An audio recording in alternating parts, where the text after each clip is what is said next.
Welcome back to Practical Product Management, a podcast where Marilyn and I talk about how product management is done in context. Theory's great. There's lots of great books out there about how product management is done, but product management happens in the context of where you're at, what season your company is, what you do, all of these pieces. So today we're going to talk to Rob. And Rob, I would love to just have you introduce yourself, tell us and our audience a little bit about you, and then we'll kick off. Yeah, sure. First off, Leah and Marilyn, thanks for giving me the opportunity to join you all. I thought it was a really cool podcast. And when Marilyn reached out to me when we were catching up on old times, I was like, yeah, this sounds great. So let's do it. My name is Rob Monroe. I'm currently working for a company called Rise 8. And we refer to ourselves as an elite software delivery company focused on achieving continuous delivery of valuable software that users trust and love. All that, also that we can succeed on our nation's most critical missions. And we can talk more about like what that means in terms of sector and why we talk about it that way. But I started my career and journey of falling into product management in my early days at Boeing with a transformational effort. I got it very, very wrong early on in my career, but I had great leadership around me that helped me understand the differences and invested in me throughout those trials and tribulations. And had a lot of really great success in achieving transformational efforts at Boeing. And then I took a break to try to get some more what I'll call customer-facing or global product experience with MasterCard, with Buy Now, Pay Later, and some Green Thumb initiatives as well. But then the people that I met along the way of my career pulled me back in. And if it wasn't for our CEO, Brian Kroger at Rise 8, I wouldn't be where I am right now, and I wouldn't be enjoying my life as much as I was before in the past. So I'm very thankful for the journey, and I've met a lot of really great, inspiring people because of it. So that's what's kept me in the game so far. Very cool. I love it, but that's not all. Like I feel like you gave this like really lovely, like, yeah, I did product management at this company and this company. You're actually a practice lead. You've done a lot of coaching. You believe deeply in the lean product mindset. You talk a lot about outcomes. You've been in multiple sectors, so not just one or two. So I feel like you've got this really sort of broad experience. And you kind of undersold yourself a little bit there, Rob. So I'm going to just lean in here and pitch a little bit more for you. Sure. Yeah. I mean, what I'll say is I have had a lot of great opportunities to experience 0 to 1 for my own set of products and could grow those into portfolios, leveraging tons of different like principles and tactics from what would be most attributable to like lean startup with Eric Ries, right? In terms of like innovation accounting and getting different leadership members to think differently about how we invest and how we do business planning and how do we think about things on a financial level for getting new ideas spun up inside of large bureaucratic organizations. And I think that those have foundationally set me up for like, how do I go into a new organization, try to understand how it's wired, what is its culture, what is its operating model, and then look for small nuggets of opportunities to either influence people around me or try to take hold of something that I can then deliver and then demonstrate it and get buy-in that way by showing results. And so that's really, helped me move from like an engineering-led organization to what was definitely more of a technology, payments-based organization, and then now into something that I think is, obviously it's Govtech, it's the different branches of defense, it's the different federal agencies that we deal with. They all have different missions, but I think that's what's really like driven me to move away from some of the commercial and private sectors is I got really, really close to the conversations that were so obsessed with revenue and sales, and it just didn't resonate with me. Like when I think about a higher purpose, I really, I think I might be speaking for everyone here, but I think we don't wake up, we don't pick careers being like, yeah, this is what I want to do for somebody else in terms of bottom line. I think we think about, creating a difference in the world and changing people's lives. At least that's where I came from. And so the nice thing about Rise 8 and working in Govtech, though I think it sometimes often gets a really bad rep, is it's all about mission. It's all about what are we here to do to improve the lives of civilians, warfighters, operators, because we're not talking about dollars and cents. We're talking about lives saved. We're talking about bringing people home. We're talking about improving medical procedures. It just is endless. And so if you can't already tell, it's like why I'm very excited to just continue on and help people come to the same level of enlightenment, I guess. What do you think is the most misunderstood part of it? I think this part isn't really misunderstood. I think we all understand that it's large, it's very bureaucratic, it's very old, it's very stuck in its ways sometimes. And I think those are the types of challenges that not everyone wakes up wanting to solve every single day. But I think that's the type of person you need to be. You have to be willing to do what is required to succeed on the mission. Like, as much as we want to go and help solve a problem to improve lives for veterans, sometimes we have to go trudge through the mud and get through all the things that are impeding our ability to do so, because it may not be our fault for these things that are decades, 100 years old, but it's certainly our responsibility. Like, at the end of the day, that's really what we're here for. And so it doesn't matter if it's your job or not. You got to find a way to make it happen. I think some of the things that are misunderstood is that government doesn't care about modern tech, or government doesn't care about some of the modern principles and practices. There's absolutely leaders that get it. There's absolutely like groups of people who are very passionate about these things, are trying every single day to do the right thing. But it's sometimes the environment and the culture of just all of the different groups and parties that are involved that can make that a real challenge. Yeah. And so we're on this journey to really help people unlearn so that they can relearn in a different way, and we can recode them to think about things and approach things in different ways. Yeah. I mean, one of the things that strikes me about like what you just said is the passion you have for it, right? And how you talked about it. Mm-hmm. I think about all the years, and maybe Marilyn, you've experienced this too. I think about all the years that I was hiring for roles, and I would talk to a young product manager and they'd be like, I want to be near the customer, and I want to build user interfaces, and I want to do, and I'd be like, yeah, I don't have any of those jobs. Like, that's not what this job is. The job is being in the platform. The job is building a data warehouse. The job is, whatever the job is. Yeah. And having to have conversations about, I promise it's not boring. It's just different. Yeah. Because every young PM, I'm not every, but a lot of young PMs are just like, give me the customer, and I want to build UX and UI, and I want to be, and it's like, yeah, okay, I get it. It's flashy and sexy. But I think all of us have done things that we're really passionate about that are further from that. I also think that it's a good reminder that every product has a customer. Yes. It's not the shiny app, maybe. Like it's not the like button on Facebook or whatever the hell the cool social media thing is now. Mm-hmm. But every product has a customer, and every product drives an outcome. Yeah. And you need to approach it that way. I think you can take that even further, Marilyn, right? So some of the things that I often hear in talking to product managers out in industry that we're thinking about trying to bring in for some, fresh perspective, fresh talent, will look at Rise in their response or initial reaction is like, oh, you're a services organization. I really want to prioritize my career being in product.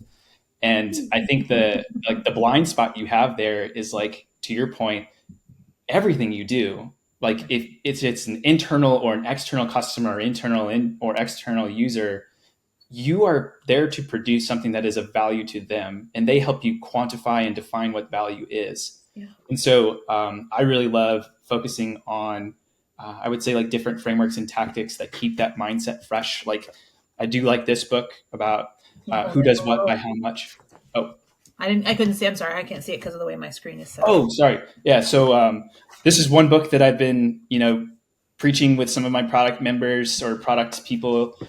It's not that I'm obsessed about, OKRs as a framework. It's actually like the concepts in there about anyone can be a customer, internal or external to you. And it's all about actually having a customer-centric mindset to how you think about setting goals and targets and what you measure for success. Right.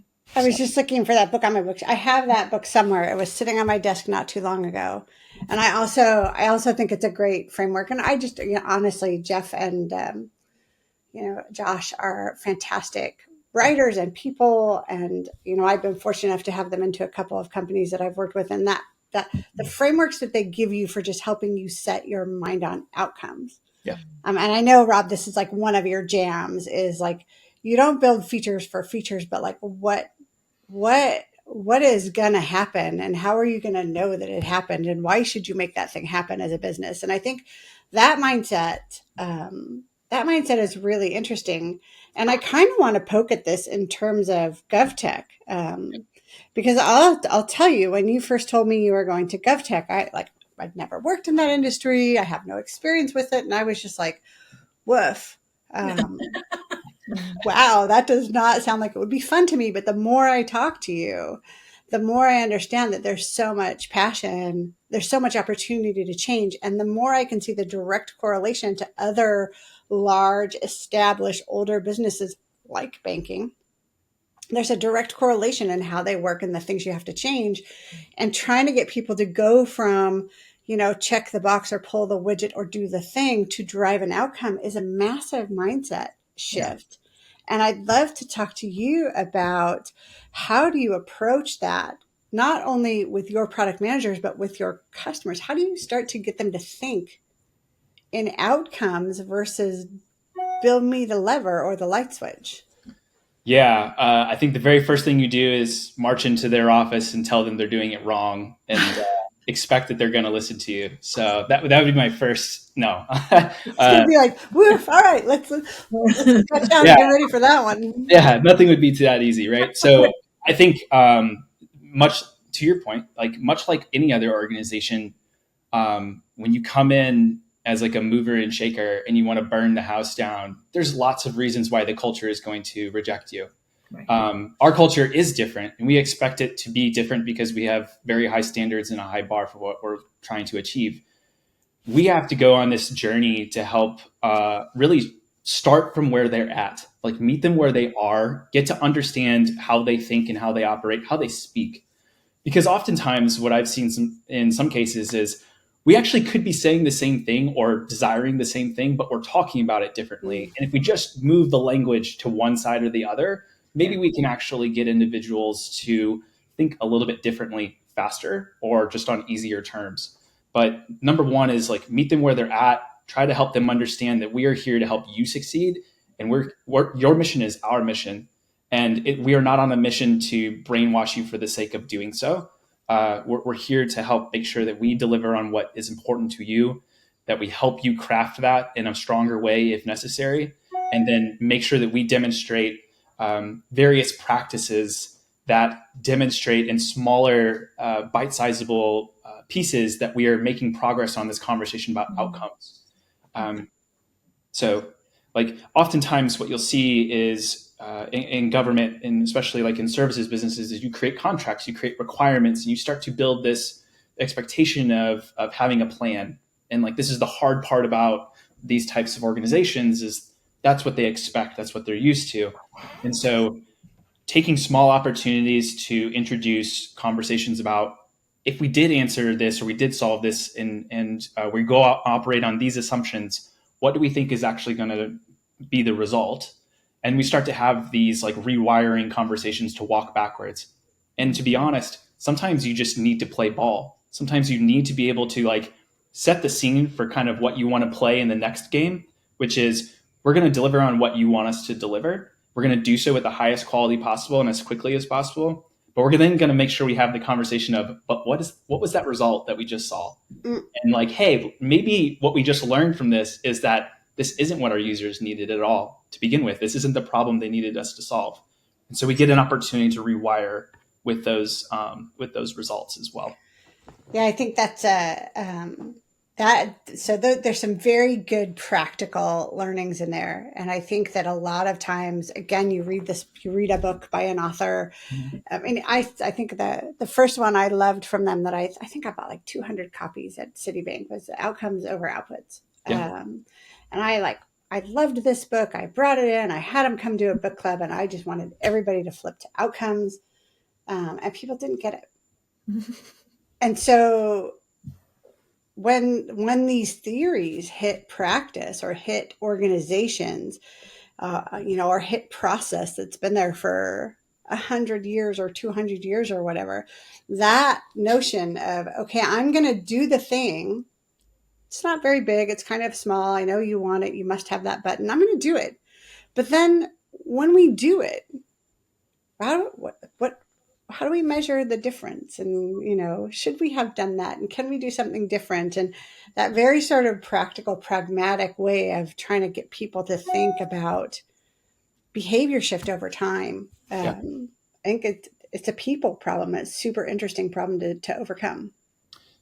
Yeah, I mean, Lee, I'd be curious if your perspective and experiences on this one too. But like, it's too easy to talk about transformation as like a culture problem and just like label it like this, right? Like you have to say, well, if it's a culture problem, what's contributing to the culture? What is the actual setting for culture?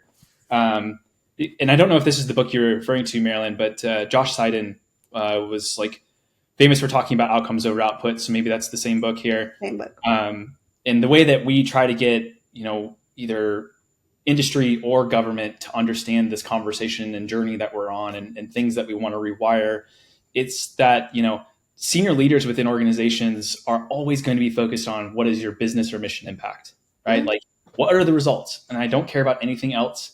And so most of the planning, the supporting, the execution teams are all producing things. They're all delivering outputs, like the things that we give all of our energy and efforts towards. And so we become very attached to them. And that's what matters to us.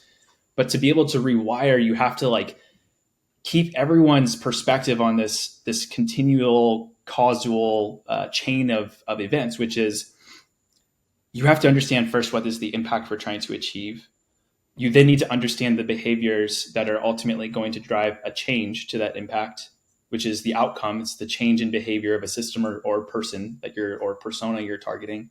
And we will do so by giving this new experience or by delivering this feature. And if you start to divorce any one of those pieces, you fundamentally break down everything that is, equated to your value stream or your value chain at that point.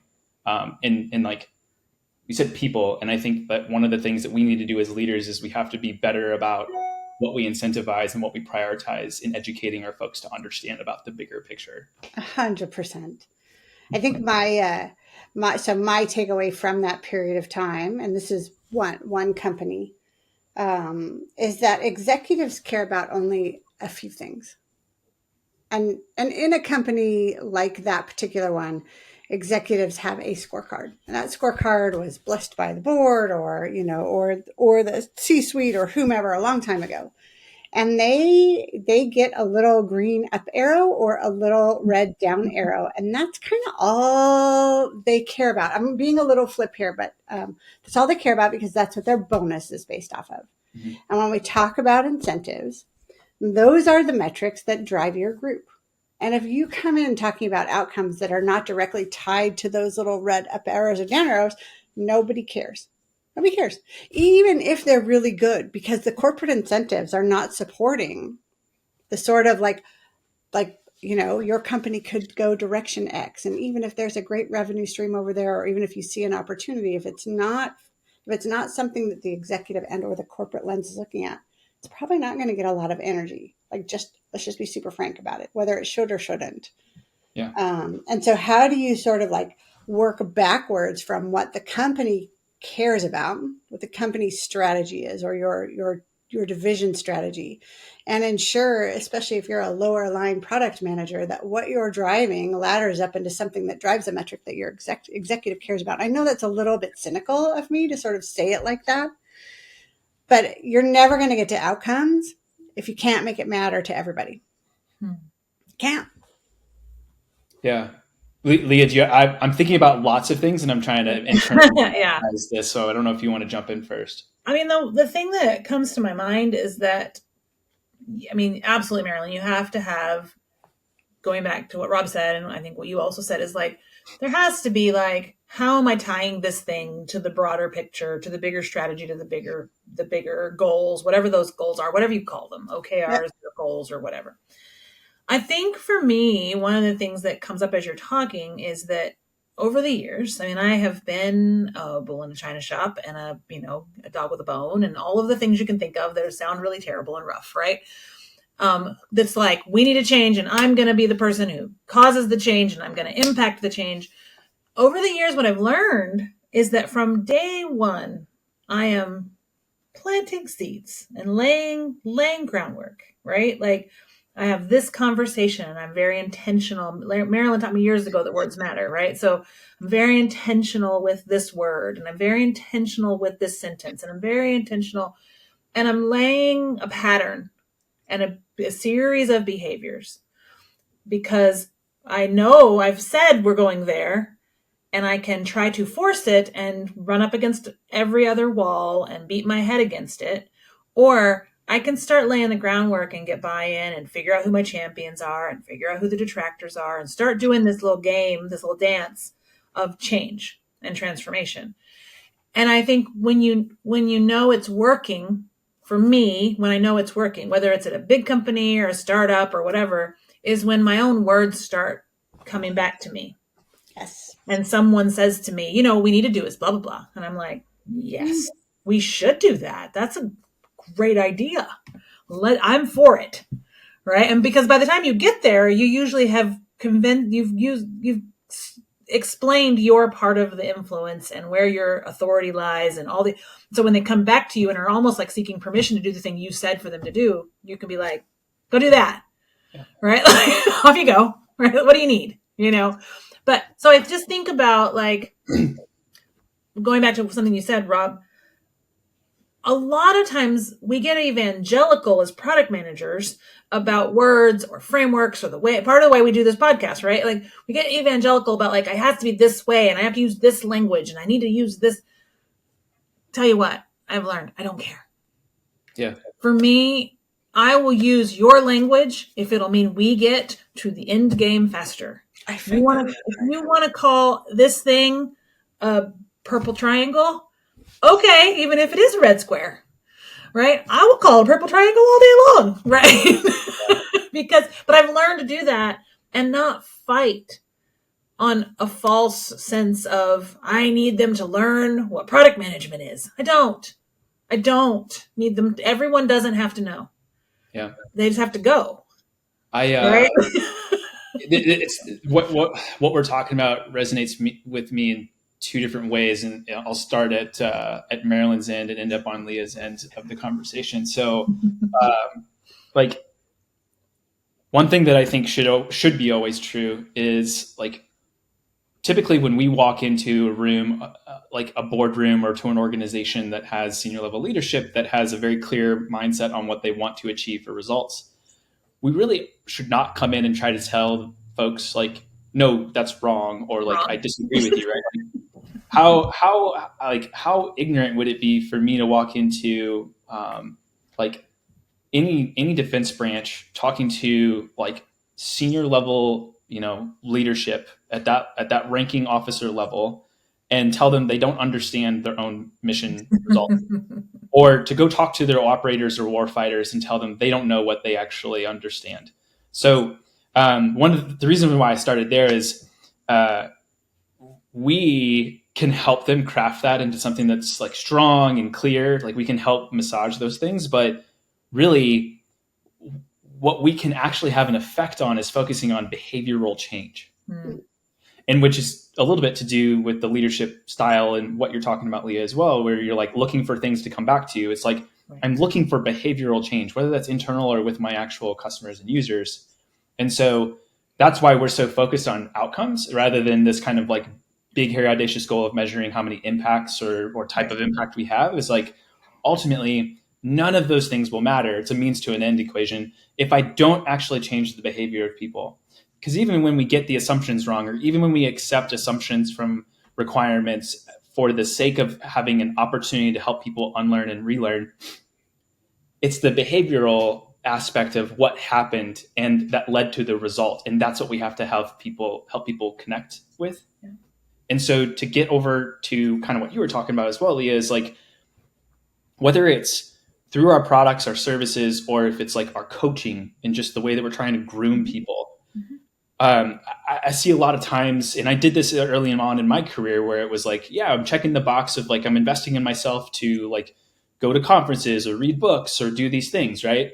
very output mindset of like, I did the thing. Aren't you happy that I did that? And shouldn't you reward me for it? The behavior change is what you actually need to ground yourself in with like a growth opportunity. Right. It's like, you are where you are today. Envision yourself as like what you want to be or what you want to become, what you will do differently behavioral wise. And then tell me what strategies or what your action plan is to make yourself unlearn and relearn. So like you can apply this in both what we are trying to achieve with our products and services just as much as you can in your everyday life of improving your own life and improving your quality of life too. I would feel remiss if I didn't bring up something that feels like it always comes back in my life. I got a chance to watch Janice Frazier's talk on the path of enlightenment with this acronym called UBAD, UBAD. And it was I might be getting the year wrong, but I think it was a 2017 or 2018 Mind the Product talk. Would highly recommend anyone going and listening to that. But UBAD is this journey towards enlightenment. It's kind of the way I think about it. And it starts from this grassroots need to understand. You can't go on any journey unless you actually understand concepts, frameworks, the way the business works, right? So like this should resonate very well with like entry level, junior level individuals. You have to understand, or people we're coaching or people that we're trying to transform, right? Culturally, they need to understand it. And the next behavior you're looking for is they believe it. So they actually start to talk about it. They actually start to agree. They start to open up and be vulnerable towards trying something new. Mm-hmm. And then once they've tasted that, once they've actually had enough reps and they've actually seen some success, then you start to see the real behavior change because they start to advocate for it. They'll actually speak about it. They'll actually go to their peers. They'll actually defend these things. And then they move to a level of making decisions. So this is also something we see a lot with like junior level to mid-level to senior level progression, whether it's product management or other, which is like, I'm very much in the case of learning. And then I'm bought in. Now I'm bought in. I get it. And now I have these frameworks that I refer to repeatedly, and I use them religiously. I use them on a continuous basis. It's my default behavior. But when you start making decisions with your work and your career, you start to understand at a deeper level what all these things actually can be used for, and you use them in your own creative ways to get the job done. So just like what you said, Leah, in terms of, I don't care what you call it. I don't want to debate these things. I don't want to get into the discussion of like, this is that. It's more or less, show me the result. And you are now moving into a level of enlightenment where you are able to actually see how you get to the end result through the maze or the journey that you believe is going to be best suited for that, whether that's an individual basis or a team. Yeah. So. I mean, So basically, you both just told me that I'm not very enlightened because I'm still going to call it a red square. And I'm not at the purple triangle level yet. Well, as long as you spend $1 million arguing over the color, then yeah, that sounds great. Fine. You can call it a red square. I'll just be like, what she means is it's a purple triangle. It's a thing. Keep going. She has a thing about red squares. Don't worry about it. I'm not that fully realized yet. No. And you know what? It's not always easy. And to your, to the thing that we've talked about before, like some words do matter. Like you can't call something successful that's not successful. You can't call something a win if it's not a win, right? Yeah. You can't say it was a great outcome if you look at it and objectively the customers are less happy. Yeah. So some words and some concepts and some ways we measure, some things we talk about, words do matter. Yep. I think where we can bring maturity when dealing in transformation is being able to parse that and say what matters and what doesn't. Yeah. What matters right now and what doesn't, that may matter later, right? I'll nitpick the hell out of you on words in 6 months. But on day one, I'm like, yeah, you can call it whatever you want. I don't care, right? But somewhere along the road, I'm going to be like, here's what we call that in the industry. And so we're going to start calling it that, and then you because I don't think until, to what Rob said, you bring people on this journey of enlightenment. You cannot call them to enlightened before they've gone across some steps. some people leap quickly. Some people are so eager for something to be different that they're like, I'll come with you. You're like, whoa, whoa, whoa. You're going to make a mess, right? I always know those people are probably going to make a mess of it. And that's okay, because I'll run around behind them with a broom, right? Yeah. But I think we cannot call them to the next thing until we've walked the path. And that for me often requires the patience of, yeah, I'm not fighting this battle today. Yeah, I agree. And I think patience too, in terms of like, what is everyone's comfort level with risk, and how do I empower and coach and help them be comfortable taking risks, right? Making bets and getting things wrong is going to be okay, as long as you're not doing things maliciously. Yeah.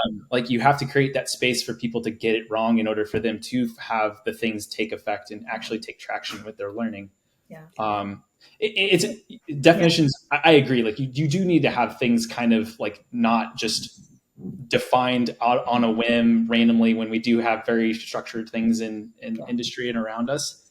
But like, even to that effect, when you can get the language wrong with what you measure for success. Yeah. So like, it's funny, we have seen organizations that would say, they hang their hat on like, oh, we have like 50 new systems or 50 applications running in prod on this new infrastructure. But what they really mean is that it's in a like a prod cluster. It's in a environment that allows for you to get to prod. But actually, what they're talking about is that they're sitting in like a staging or pre-prod environment, right? And so, yeah, you're like, we're not going to give you a cookie for that. But nice try. I will say what like one of the things that folks can really struggle with in organizations that do hold this high standard and high bar. We talk about a value of like keeping it real at Rise 8. We talk about outcomes in a couple of different ways here. So like, supporting outcomes, you can consider this translated in other industries as like, we're making milestones. We're hitting very specific things that have to be done in order for us to get to our customers, right? Yeah. Maybe some product managers out there would remember things in our backlog like chores versus user stories here. I'm just trying to make a commonality. We celebrate those. You want to feel great about wins, but we all have to be on the same page with understanding that they really don't matter unless you actually get to delivering outcomes that create mission impact. Yeah.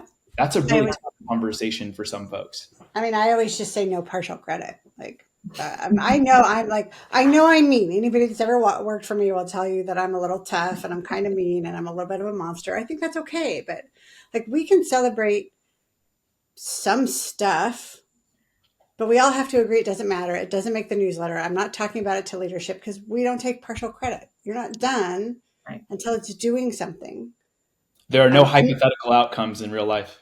We got to make it as small as possible, right? Because I'm not going to be on a death march for a year either. That's not fair. Yeah. So how do we get those incremental wins quickly so that we can be a fulfilled team? We can be an enlightened team. Mm-hmm. But to Leah's point, like if a customer's not touching it, like you don't get the win. Right. Yeah. Congrats on that thing you built that nobody wants. Right. It's sitting on the shelf. Yeah. Yeah. Well, so one thing that I want to add there, and I think I have a question for you, Rob. I just need to see what the question is as I get to it. But I think over the years, one of the things I've noticed is that when we move from output to outcome, we have to retrain the idea that the heroics of output are not going to be celebrated. Yes. And some of the detractors that we face early on are like, yeah, but I always get patted on the back for building that thing that someone wanted. Launch announcements.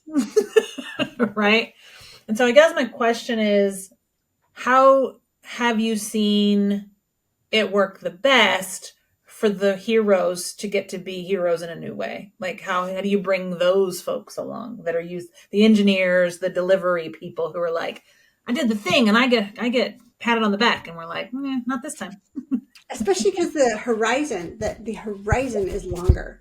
Yeah. Usually when you're in output reward cycles, you do the thing, you get a pat, you do the thing, you get a pat. When you're in outcome, your product, the thing you build, may completely outperform over the year. Right. And that's a series of incremental measurements and measuring against what you thought the trajectory was. And so it's a series of celebrations or corrections, learnings. Yeah. And so that feedback cycle is a very, very, very different. Yeah. And you've done this in lots of different places, Rob. So yeah, you're spot on that. Like different problem domains or different roles that you can play are going to have varying degrees of feedback loops. Mm-hmm. And so like one of the things that can be really tough with all of us who get dopamine hits on having like really fast feedback loops and reactions to things can struggle with the longevity of some things that have to take experimental cycles on. Even I struggled with that. Once you get out of a direct to an indirect role, it is so hard to like let go of needing to see something. But what I think I come back to is still what do I incentivize, or what do I make sure that, you said this earlier, Leah, like dropping the seeds. Mm-hmm. I still have to make everything about what is the behavioral outcome change I want to see. And sometimes I don't tell employees what I'm doing because that just biases the experiment, right? But I went through the same journey too. I was at fault. I got praised in my early days for doing things like, hey, I got everyone to use this new tool. I got everyone to use this new framework or practice, and I got praised for it. But I think I'm gonna say that either I had leaders who were praising me for output, or they were praising me for things that were intrinsic that I didn't actually understand because I didn't define it as my own success criteria. Right. If I had said, I'm going to get people to adopt this new way of working or this new tool or this whatever. I love it when people are, kind of coming into large organizations, been around for years. We're going to do OKRs. We're going to adopt Agile. And it's like the buzzword attack. But what I've missed and what I've missed is the fact that what will be different when we do this? Right. Like, what will be the change? What do you expect to see that's going to be beneficial from being able to get from point A to point B? And I think that's throwing in just another random topic here, but like facilitation is a really powerful and important skill set to grow regardless of your role. Because if you can define a point A and a point B with a group of people and help move them and navigate to that direction, that's an amazing superpower. Like you can solve tons of problems just because you can help frame things in a way that gets people to think differently. Yeah. I think one of the things that I've seen that's been successful once, so if anybody wants to take this on as an experiment, let's do number 2. Yeah. It's actually flipping that. So you state your high-level objective for a team at the outcome. This team is going to move this number from X to Y. Mm-hmm. And then there's like an as evidenced by, or by doing the following 7 things. And those 7 things are output. And that's their hypothesis on what's going to move the needle. And they can kill those, 7, 6, 5 things pretty easily. And those things can shift over the course of quarters. But they know in quarter 1 that these are the 3 things most likely that they think are going to drive that high level number. And then they can chase the output. But they can also track the impact of the output against the objective on that monthly or quarterly basis. Yeah. And for me, that's a really interesting way to get people from, you can still celebrate the output. Like objective 1, thing C, you launched it. Good job. Now let's watch it. Yeah. And were you right or were you wrong? Do you need to adjust? Does that change your plan for next month or next quarter? And it's a good sort of like halfway, like a half pregnant way to get people from an output mentality to an outcome mentality, because they don't jump themselves. And again, like you can read the book and you can be like me and you get super thrilled about it. And then when it comes to practice or what needs to be reported up, you kind of struggle, right? Because you're trying to run outcome running things in an output rewarding culture, and it grinds a little bit. Yeah. Massive hierarchical organizations, I think, struggle with this because you like greatly increase the number of people you have to convince to do something different at that point. Right. And then things filter through layers and gets misconstrued. And so I think it's really on leaders to be bold, to set a new standard, to set a new precedent and expectation on what we want to measure or what we really care about, and make it very clear for people to understand. And then when we talk about, setting targets, or maybe what you were kind of also, I could attach to what you were saying, Marilyn, in terms of like leading and lagging indicators here. You really want to give like a level of enlightenment to folks who kind of make journeys from like project to product, also kind of get this idea or understanding that like I need to be able to quickly learn. Yeah. In order to do that, I need to be able to quickly deliver. And in order to do that, there's all these other things that have to happen, right? And because if you just like shipping once a quarter or once a year, you have very little room for error on the bets that you make. And so things that can drive that behavioral mindset change around, oh, okay, how do I make it easier, cheaper, and less risky to fail so that I can actually explore multiple solutions in very controlled ways that allow me to understand and unleash the value of innovation that we can achieve. And I think ratios are typically the best things to fall on here or lean into. And actually, I'll do another plug, which is Janice's husband, Jason Frazier, gave a really great talk at our conference, Prodacity, in Tennessee around outcome ratios. And it's really simple if you think about it in terms of like starting from impact mapping and working your way back through behavioral change and thinking of the ways that you can adjust this. Sorry, my dog wants to get on camera now all of a sudden. Join the conversation. Come on. Then if you just associate time or dollars to outcomes in a ratio equation, you start to have to ask yourself, how do I drive down the expense? How do I drive down the cycle of what it takes to achieve an outcome? Yes. And again, not getting back towards the impact, but just focusing on the behavioral change. Because if I don't do that right, and if I don't ship multiple outcomes in prod that I can measure, it's all for nothing. Yeah. So I thought that was a really great talk. And it's something that we're strongly considering in terms of how we think about what we need to drive on with behavior inside of Rise 8 too. Did you guys record those and will you post them online? They're still being, I think, edited and produced, but yeah, they're supposed to be offered up publicly as well. Yeah. Awesome. I think that's super key. I think that, and I think that the pace of technology does nothing slower. Right? We're not slowing down. Right. And to your point, like if you look at it from a pure capital allocation perspective, if you're going to say, this is my one big thing for the year, and I'm going to launch this thing, it's going to take me 12 months, you're going to be wrong to some degree. You're going to be, you can't be 100% correct. Yeah. Because the world changes too fast right now. Yeah. And so your risk in that decision is really high. Yeah. Yeah, Marilyn, you and I have worked with some pretty large organizations that had very large programs. I won't drop names and put shade on anybody, but I remember working in programs of like a couple hundreds of people, and it blew my mind to just think about how slow it was to move things into the hands of our customers. Yes. And just, but it was all in this spirit and idea of like, but I can have more people for less cost. And I think that we're like nobody pays attention to the cost of delay. Yes. Right. So no, it doesn't. It's not beneficial. It's like it is literally trying to put too many cooks in the kitchen, right? Like, and it's the reason for that metaphor. When I say literally, it's like when you put too many people in the kitchen and then somebody's like, get out of my kitchen because we're not going to get dinner tonight if you don't get out of my kitchen. Right. But one of the things that I'm thinking as you're both talking is, Marilyn, when you were just now describing sort of this, experiment and how do you measure and what are you trying to do and what are you looking for? I hate to break it to all the folks out there, but that was the intention, if you look at it, behind what John Doerr came up with OKRs. Yeah. The problem is we fuck it up.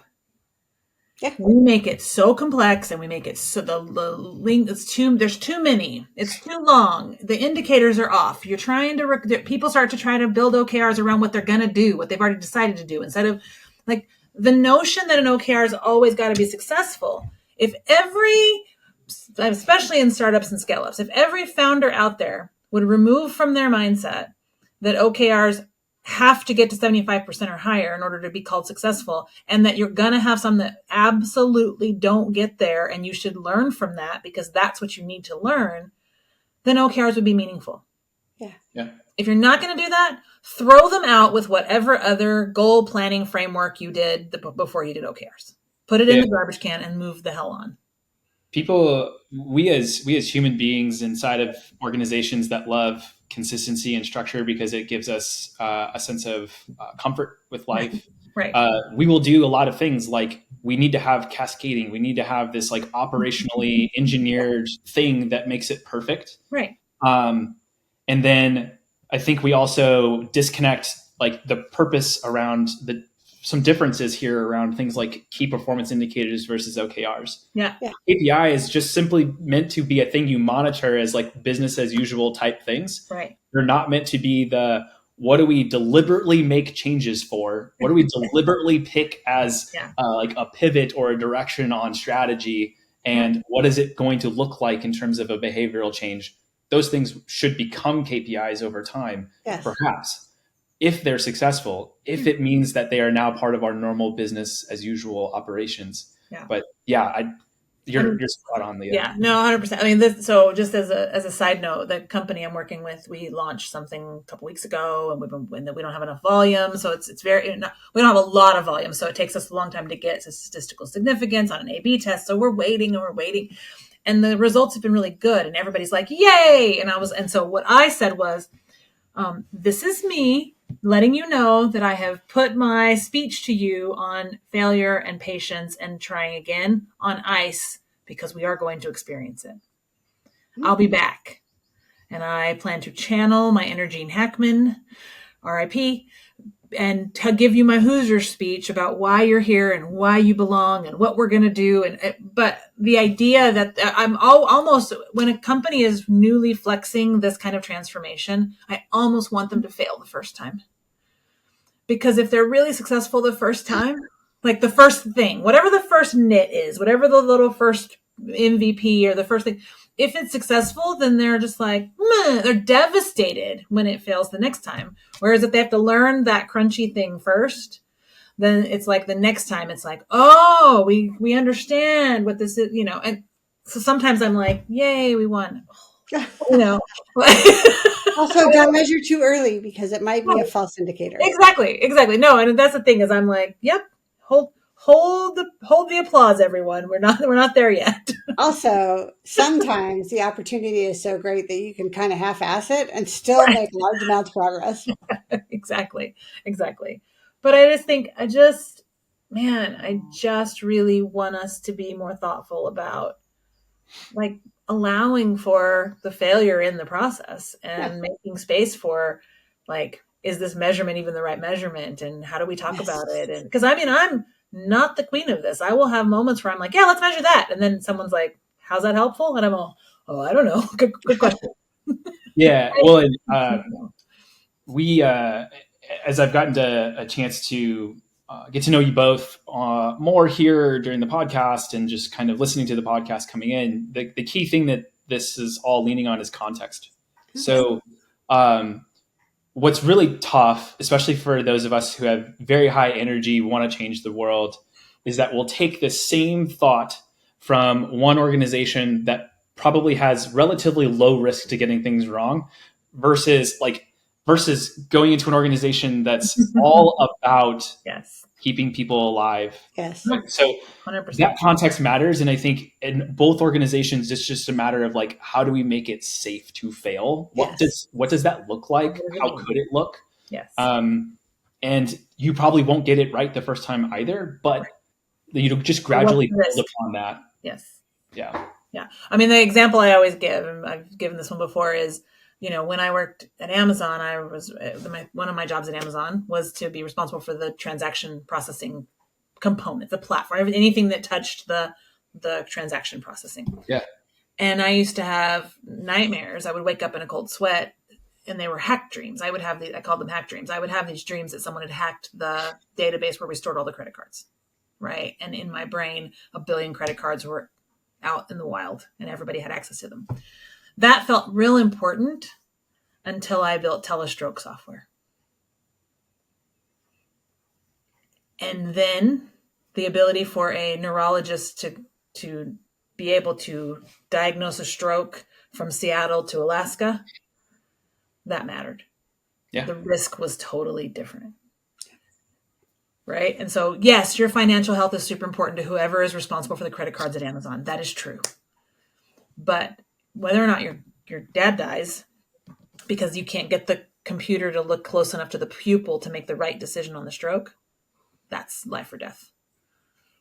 Right. And so I think exactly what you say, like everything is about context. If I had gone into that healthcare environment, and I took some of my framework and some of my tools, right? But I had to then rethink those tools around the context of that risk, because the nightmares I had when I worked there were very different. Yeah. Which is evidence of making critical decisions based upon actual knowledge and experience, and being at that level of enlightenment to know I am going to apply what I've learned in ways that's going to make this actually, fruitful. Yeah. Understanding the context first. So yeah. 100%. Except for it's still a red square, to be clear. That's fine. You can have a red square. You can have a red square. I wanted to just ask you one comment that you made earlier before we even started. You were talking about that if you could pick the first experiment, it would be, tell me more, like about delivery or deployment. Yeah.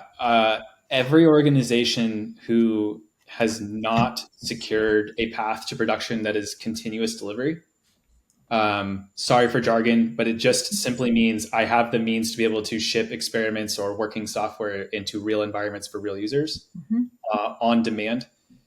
You have to make that your first experiment. Some of the things that we talk about at Rise 8 with our clients is like, hey, one of the first things we really want to be able to do is just make sure we have a path to prod and we can ship a compliant Hello World application. And it's going to be super low risk, which is going to involve a minimum amount of controls. Yeah. Why is that useful? We now actually understand what the journey is going to look like to move software from point A to point B. We know that what we just put into prod carries little to no risk. Right. And so everything we do from now on is adding risk, which means we should be having more frequent risk conversations. Right. And this is building the muscle memory that all organizations have, which is if they don't have continuous delivery, it's because of risk adversity. Yeah. Right. So when you understand the context of the situations that you work in, the types of products you're delivering, the data that you have, you can understand the risk that you're making on decisions. And this is kind of getting into the area of like, what will it take over time to build up trust to empower teams to have that decision-making authority, or maybe they never will because there's just too much risk at stake for lives or for other reasons. But you couldn't even get there. You're going to be stuck in the situation of cost of delay is going to cause more harm to people than it is for us to ship the software that we have, that we know actually can solve some of these problems that they're having right now. Right. So that's the first experiment you have to do. It's the first experiment that you have to get right, and that it is totally acceptable to fail on, because you can only make it better because everything about it is predominantly going to be technology based, a little bit of process and a little bit of people. But that's why I say it's the first thing that every organization, regardless of your industry, should be going after and making sure that you get it right. Nice. Love that. Okay. Shall we lightning round? Round. Okay. All right. Question number 1.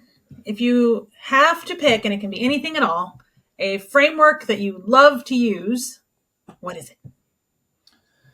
A framework that I love to use. I would have to say it's most recently applying what I've been rereading with Jeff Gothelf and Josh Seidens, Who Does What by How Much. And again, here it's not about OKRs and trying to build a cascade operating model. It's getting people wired to understanding who is my customer and what value do I deliver, and how do I write things in customer-centric language so that it actually is already written for outcomes in prod. That's why I like it so much, and I think it's powerful. Very cool. All right. What's the best advice you would give a young product manager starting out? I'm actually so glad you asked this, because I was having kind of an epiphany of what I might want to think about for growing product managers.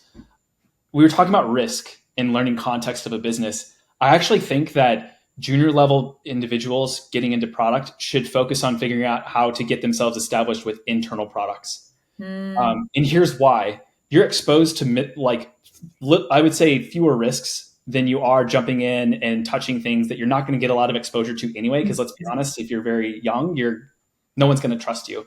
So get into like an internal product team, establish what it means to run the business with that product or service, and then make mistakes.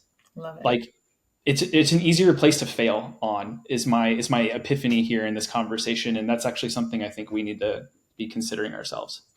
I love that. All right. What is one productivity hack that you use to keep yourself in balance? I'm experimenting with this actually in 2025. So we have a very flat organization at Rise 8. So I currently have, quote unquote, 18 product managers that report to me. Okay. That number is going to only go up from here. And so last year, towards like the tail end of 24, I think I looked at the Google calendar stats that I was spending 75% of my time in recurring one-on-ones, and thinking I'm not getting any real value out of this. So therefore, I'm pretty certain my employees might not be getting much value out of this. And I found this really cool talk because of our boss that posted it. And I've completely eliminated that. Okay. And what has happened for me is I've switched my recurring conversations with employees solely on goal setting and goal check-ins on like 6-week intervals. Okay. And then it's really turned into just when you need me, you're going to call me, and vice versa. Like if I need to have a conversation with you about something, or if I want to share something with you that I'm hearing from other corners, I'm just going to pick up the phone and call you. And I've loved it. I don't know how much my employees have necessarily loved it. That's part of the experiment here. But I have freed up so much of my time to go start addressing all the other things that need to happen as we're working through these various growth stages. So try that hack out. It'll be scary at first, but I think you'll enjoy it after a couple of weeks. I love that. No, I mean, I used to have a standing rule with my team. Like the answer to Leah, do you have a minute is yes. It might not be this minute, but I have a minute. Let me find you one. Right. Yeah. And so I think to your point, I think if you can employ that as a mindset, you could try this hack and see like, how do you make yourself available, but more on demand rather than I'm just going to get with you and have a conversation that we feel like forced to have. Yeah. So, yeah. Very cool. Awesome. This was fun. It was. It was a lot of fun. I would love to do this again if y'all have new topics you want to get into. Done. We would love to. Listen, we could, like I said at the beginning, I think we could talk about this kind of stuff for hours. This is our sweet spot for sure. I think all of us love this stuff. So thanks. I can definitely tell both of your all's energy is really uplifting. So I appreciate the fact that you guys are doing this. Thank you. We have fun. This is how we get to have friend time, is by inviting other people to come hang out with us and talk about things we like to talk about. Yeah. And someday we'll be cheersing through the screen or through AR. So exactly. I'm in. Yeah. Yep, exactly. Awesome. Well, Rob, thank you so much for joining us. We really appreciate it. And Marilyn, thanks for inviting us. Yeah, thank you guys as well. Have a great evening. Yeah, you too. Talk to you guys next time. See ya.